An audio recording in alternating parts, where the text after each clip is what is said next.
Hi. Hi everybody, welcome to Mythology. My name is Joshua Lamb. I'm an artist, and as you just saw, I was working on and had just finished this drawing of a Moabite warrior, King Eglon, and he's fighting an Egyptian soldier. And this is from a story that I have been developing of the story of Ehud, which is a biblical text, and I'm really intrigued with the whole dynamic of that time period, the late Bronze Age, and just kind of the battles and warriors in that time. Very brutal stuff. Loving it. Anyways, if you're new to the channel, please don't forget to like and subscribe.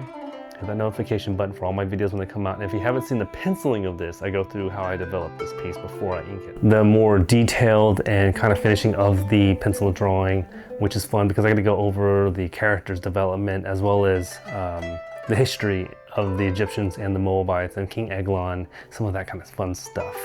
But don't forget that I have a website, theinkcologist.com, as well as an Instagram, and you can go there to purchase prints and look at all the other stuff that I have. I love doing mythology, I love doing religious stuff and the gods, so definitely check out my other videos and everything that I have, and I'll be coming out with more as well. So let's get into the drawing, let's have some fun watching this battle, and go Mexico. I'm using the Copic, the Molotov, and the Zebra pins for this drawing, and I'll leave a link down in the description below. But let's begin. There are moments in history that are never recorded. No scribes write them down, no monuments remember them, no priest recites them in a temple, and yet those moments may change the course of nations and history. This drawing is one of those moments. Not the King Eglon that most people know from the Book of Judges, not the obese monarch assassinated by Ehud, not the ruler seated on a throne surrounded by servants in tribute. This is Eglon before the crown, before the palace, before the armies, and before the fear. This is a young warrior standing in the dust of the ancient Near East with blood in his mouth, a dagger in his hand, and something to prove. Whether a fight like this ever happened, no one knows. History is silent, but history does tell us what kind of world young Eglon would have inherited.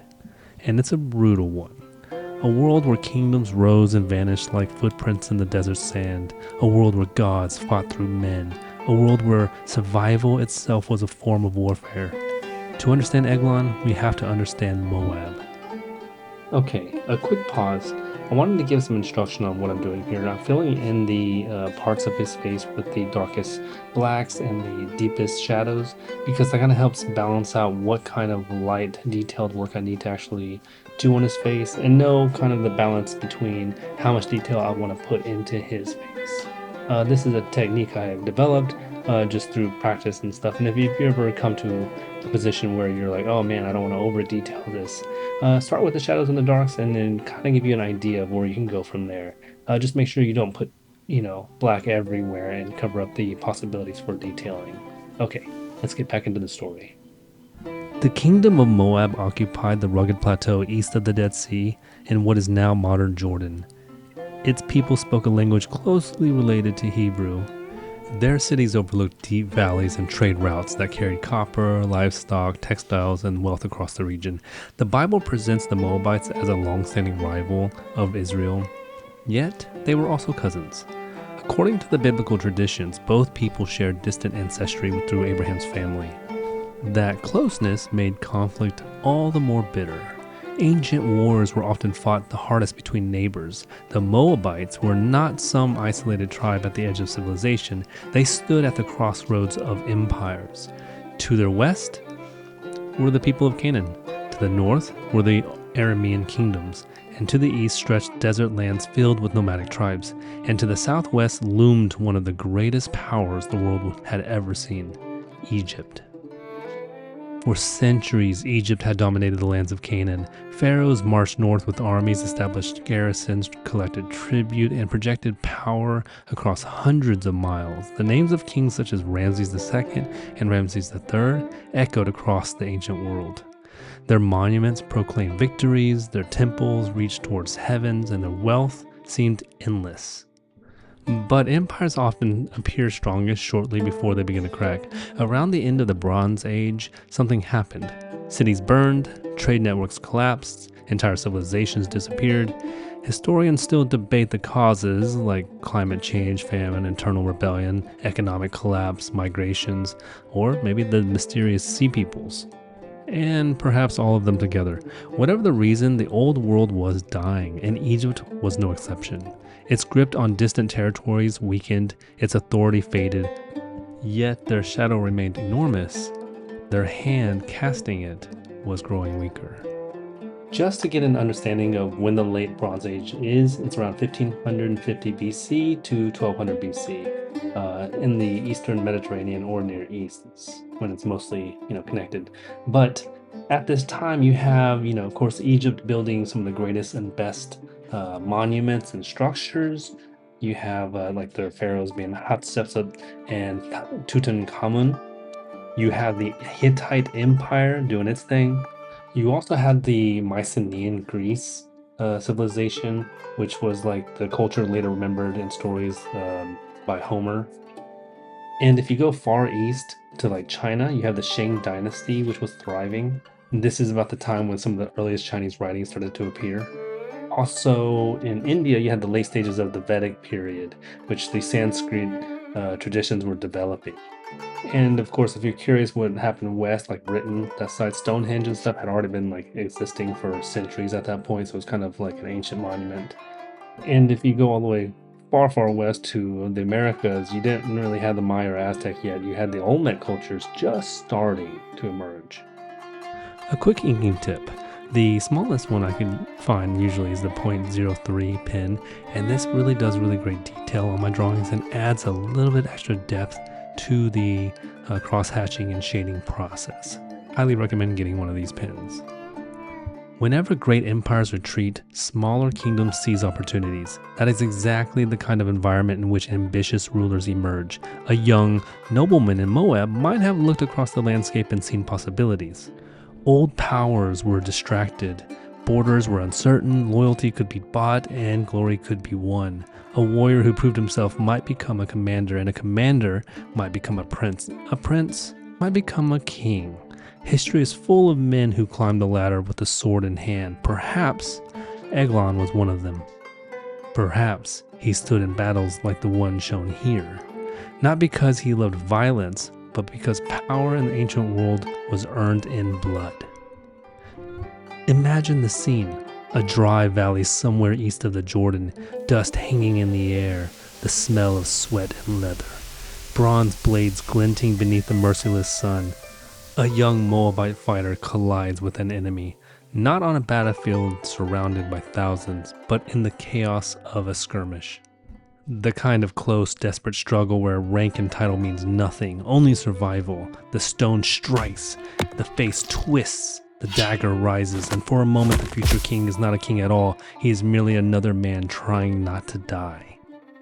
The Moabites believed their nation was protected by the god named Chemosh. To outsiders, Chemosh was a foreign god, and to Moab, he was the divine patron of the kingdom itself. Victories in war were credited to him. Defeats could be interpreted as his anger. Ancient people rarely separated religion from politics. The gods were involved in everything, from harvests, births, trade, and war. Kings ruled not only through military strength, but through divine legitimacy.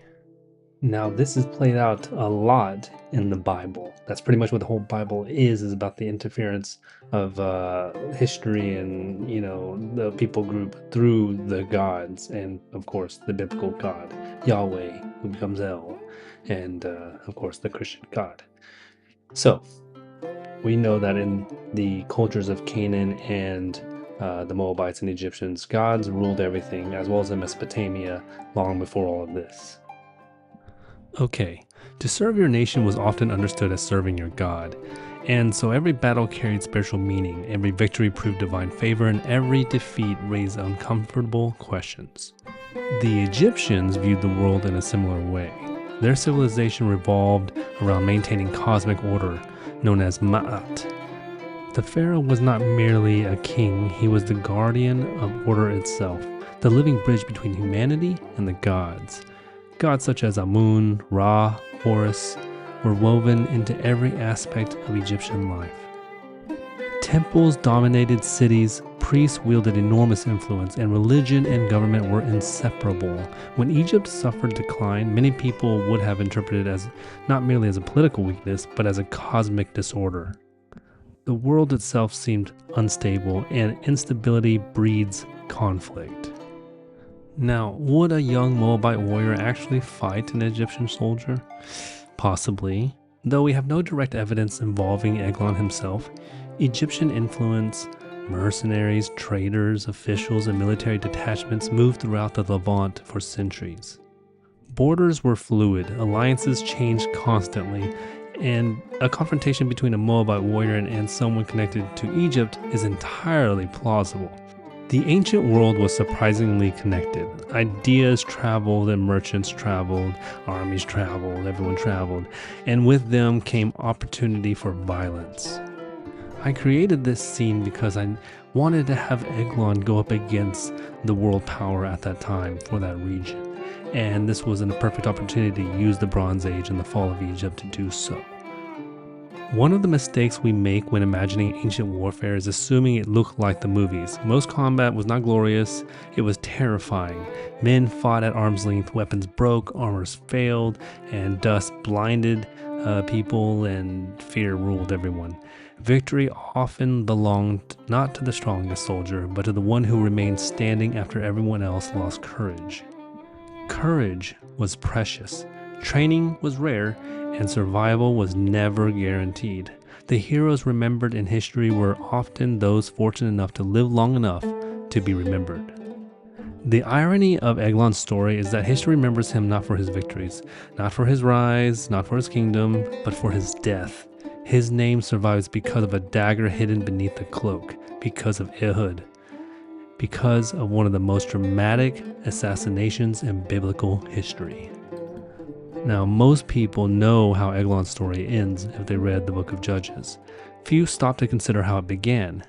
Yet every king once was a young man, and every ruler was once unproven. Every legend started as a human being faced with uncertainty. That is what fascinates me about this scene. Not the king, but the future king. The version of Eglon that history never recorded. Perhaps the fight happened, perhaps it never did. But somewhere in the hills and the valleys east of the Dead Sea, young warriors fought, bled, dreamed, and struggled for power. Some vanished without leaving a trace. Some became kings, some became villains, some became heroes. And a few became both depending on who told the story. History is rarely as simple as good men and bad men. It is a tapestry woven from ambition, survival, faith, fear, and chance. And that's exactly what I'm trying to describe and show with this drawing, with this book I'm writing, and the story I'm trying to tell. I want to show the different aspects of history and culture and religions and the gods.